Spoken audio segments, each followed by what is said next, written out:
Hello students, यहाँ पे देखिए ये है घन और ये है घनाभ। यहाँ पे घन में सारी भुजाओं की लंबाई बराबर है 10 10, लंबाई चौड़ाई ऊंचाई सारी बराबर होंगी। और यहाँ घनाभ में लंबाई चौड़ाई और ऊंचाई सारी अलग अलग होंगी। ये आयत से बनता है और ये वर्ग से बनता है। अब हमें इन दोनों के पार्श्व पृष्ठीय क्षेत्रफल निकालने हैं और बताना है कि किसका क्षेत्रफल ज्यादा है। पार्श्व पृष्ठीय क्षेत्रफल मतलब ये जो बॉक्स है इसके ऊपर वाले पोर्शन को छोड़ दे और नीचे वाले को छोड़ दे, तो जो चार साइड बनती है, ऊपर को छोड़ के नीचे के छोड़ के जो चार साइड बनती है उनका क्षेत्रफल वो होता है पार्श्व पृष्ठीय क्षेत्रफल। तो इसका फॉर्मूला होता है 4a²। क्योंकि हम चार साइड्स का निकाल रहे हैं इसलिए हमने यहाँ पे 4 यूज करा है।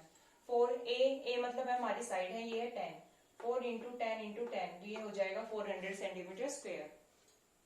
अब देखिए यहाँ पे घनाभाकार, ये जो हमारे ये वाला बॉक्स है इसका पार्श्व पृष्ठीय क्षेत्रफल, पार्श्व वही मतलब इसके ऊपर वाली छत हटा देंगे, फर्श हटा देंगे, जो ये हमारी चार साइड बच गई उनका क्षेत्रफल होता है हमारा पार्श्व पृष्ठीय क्षेत्रफल।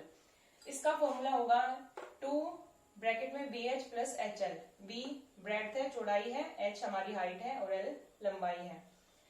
हम यहाँ पे ये देखिए, ये है लंबाई, ये है चौड़ाई B और ये है H हाइट। अब हम इस फॉर्मूला में पुट करते हैं तो ये हमारे पास निकल के आता है 360 सेंटीमीटर स्क्वायर।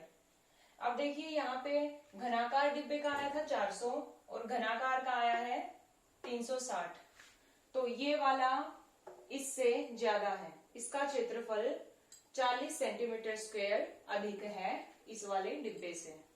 और अब हम करेंगे इसका नेक्स्ट पार्ट नंबर 2। अब नेक्स्ट सेकंड पार्ट में देखिए स्टूडेंट्स, हमें घन का और घनाभ का, हमें इनके संपूर्ण पृष्ठीय क्षेत्रफल निकालने हैं। संपूर्ण मतलब पार्श्व में हमने ऊपर वाला और नीचे वाला छोड़ा था, संपूर्ण में हमें कुछ नहीं छोड़ना है, ऊपर वाला नीचे वाला और चार साइड मतलब कुल मिला के 6 की 6 साइड का क्षेत्रफल हम निकालेंगे। तो इसका फॉर्मूला हो जाएगा 6, क्योंकि 6 साइड है तो हो जाएगा 6a²। और a मतलब हमारी साइड है तो ये हमारा आ जाएगा 600 सेंटीमीटर स्क्वायर। अब नेक्स्ट जब हम निकालेंगे घनाभाकार, इस डिब्बे का संपूर्ण पृष्ठीय क्षेत्रफल जब हम निकालेंगे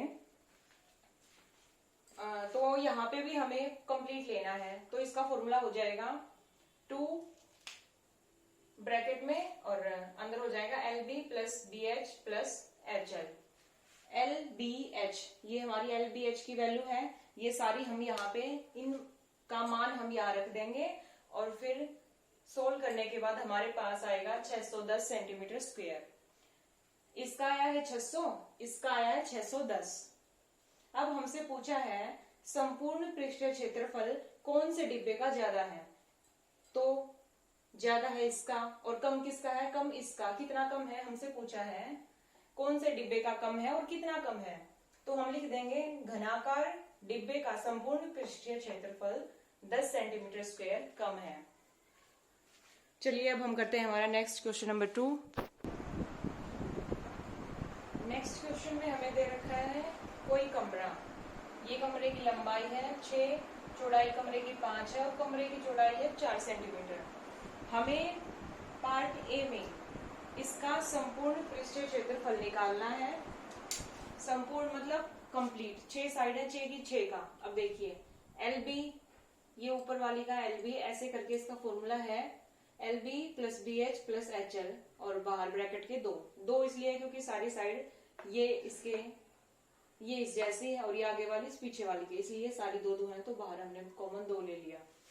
यहाँ पे लंबाई चौड़ाई ऊंचाई इन सब का मान रखने पर हमारे पास आ रहा है ये 148 मीटर स्क्वायर। अब हमसे पूछा है कि ये जो रूम है, कमरा है, अगर इसके फर्श को छोड़ दें, चारों दीवारों को और छत को अगर हम पेंट करें तो कितना खर्चा आएगा। तो पहले पेंट करने के लिए तो हमें पहले तो एरिया पता होना चाहिए, क्षेत्रफल। देखो संपूर्ण का तो है हमारे पास ये 148 और हमें चाहिए किसका है, हमें चाहिए है ये चार दीवार और छत का, मतलब फर्श का हमें नहीं चाहिए।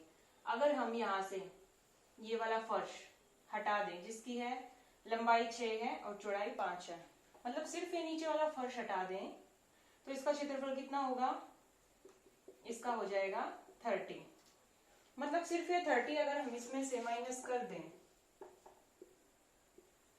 तो हमारे पास ये 118 किसका क्षेत्रफल आ गया? तो ये हमारे पास कमरे की चारों दीवार और छत का क्षेत्रफल हमारे पास आया है 118। ये हमने 30 इसलिए माइनस कर दिया क्योंकि हमें फर्श का क्षेत्रफल नहीं चाहिए था, हमें इसको पेंट नहीं करना है। तो सिर्फ फर्श का क्षेत्रफल ये आयत की शेप का है तो ये 30 हो जाएगा। तो 30 हमने पूरे में से घटा दिया तो चारों दीवार और छत का हमारे पास 118 आ गया। अब 1 मीटर को पेंट करने का खर्चा है हमारे पास 5 रुपए। 5 रुपए में हम सिर्फ 1 मीटर स्क्वायर को पेंट कर सकते हैं, पर हमें तो 118 को करना है तो हम 118 को 5 से गुना कर देंगे तो ये हमारे पास आ जाएगा 590 रुपए, 590 रुपए। तो हमें चारों दीवारों और छत को पेंट करने के लिए 590 रुपयों की जरूरत पड़ेगी। Thank you students, I hope आपको ये वीडियो, ये क्वेश्चंस अच्छे से क्लियर हैं। Thank you.